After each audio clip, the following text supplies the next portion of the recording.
So at the end of the day, what is it that makes malnutrition reduction happen? Is it technological innovation? Is it grassroots action? Is it public policy?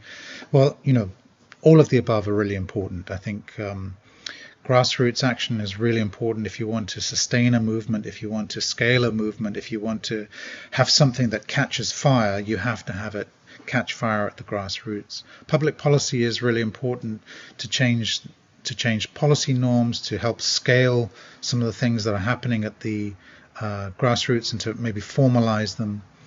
And obviously technology is important because it generates all sorts of possibilities as well as risks that can be availed to reduce and prevent malnutrition. And I think digital technology has lots and lots of positives in terms of messaging, holding people accountable, reducing transaction costs.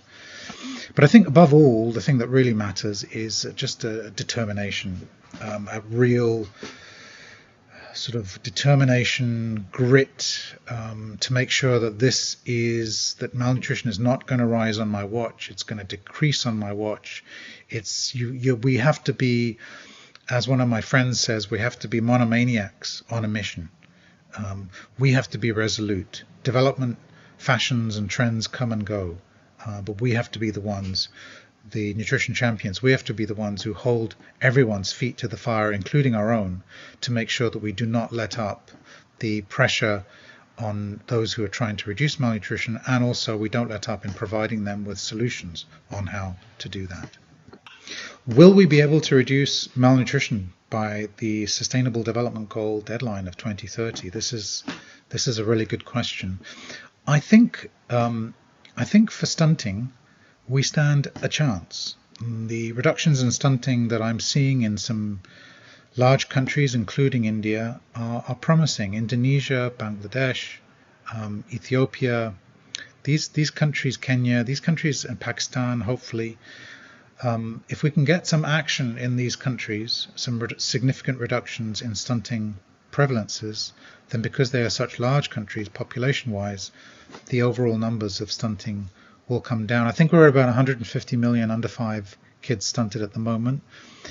The target for 2025, which is the World Health Assembly target, I believe is about 50 million. I think current projections suggest we'll be at about 100 million then. So I think we can probably get towards 70, 60 million if we intensify our efforts. I'm less optimistic about wasting and anemia. These seem to be very slow moving. We don't quite know what's going on with wasting.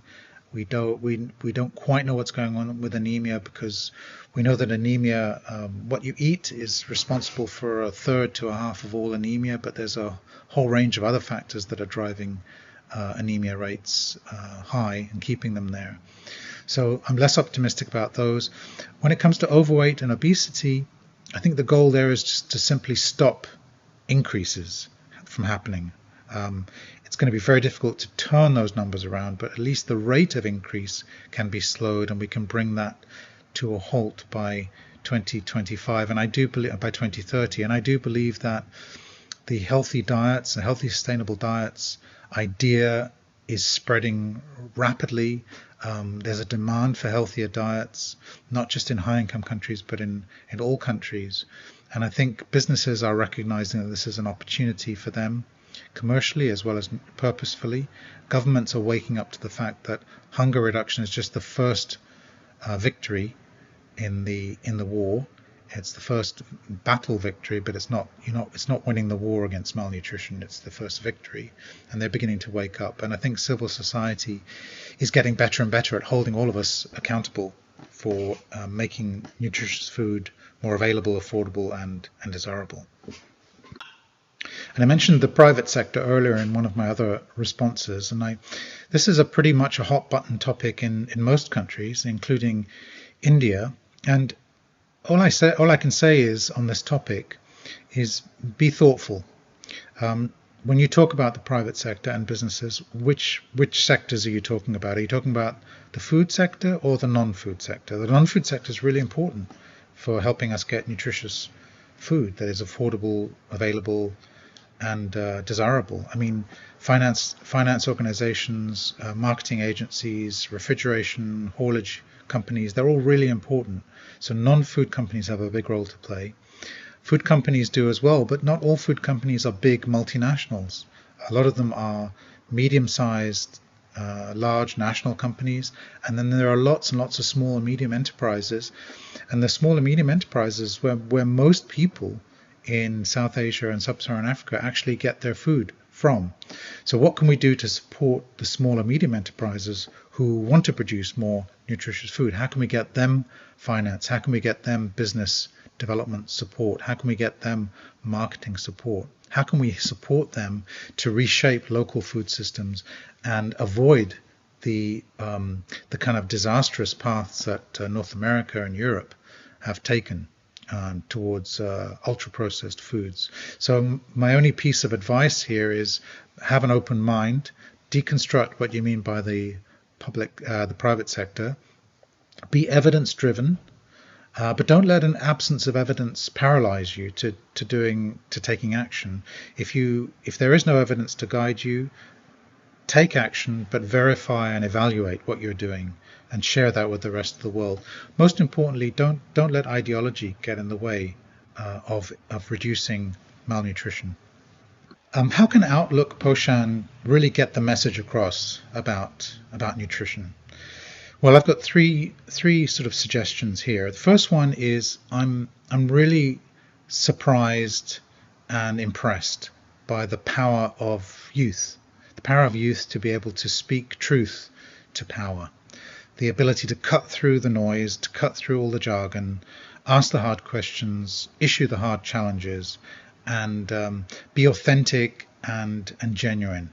We've seen that in the climate area. I would like to see that much more in the nutrition area. We're beginning to see it in the UK, some work that I'm doing with something called Bite Back 2030.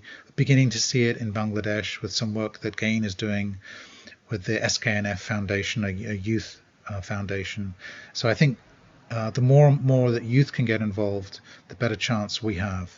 Second thing I would say is I think we have to try to convince people about nutrition that other people listen to. So who are those people? Well, they vary from culture to culture, region to region, place to place. But they can include online influencers, people who people who comment on popular culture. They can include chefs, people who shape the way we think about food and the recipes we use. They can include sports personalities. They can include pop stars and singers. They can include actors. I think you find the people that other people listen to, and then you figure out how can we get them to talk about nutrition. And then finally, I would say the third route is for Outlook Poshan to really try to influence other media outlets to take an interest in nutrition. The way in which nutrition is portrayed in the media, it's all about acute events, emergency events, sensational events, because that's what sells media clicks and newspapers. But malnutrition is a silent crisis. It's an ongoing crisis. It doesn't happen quickly, and it doesn't get prevented and reduced quickly. It requires dedication and understanding, and it requires everyone to come together. I often say that the forces that create malnutrition are many and powerful, and they work in concert.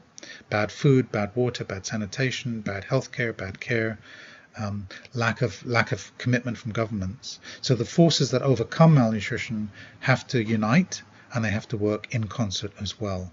And I think the media in particular can play a really big role in bringing all of us together, amplifying the voice of those most affected, and urging the rest of us to get our act together and act now to prevent and reduce malnutrition and meet those sustainable development goal deadlines of 2030. I really believe it can be done, but it's going to require a massive effort by everyone from all corners of society.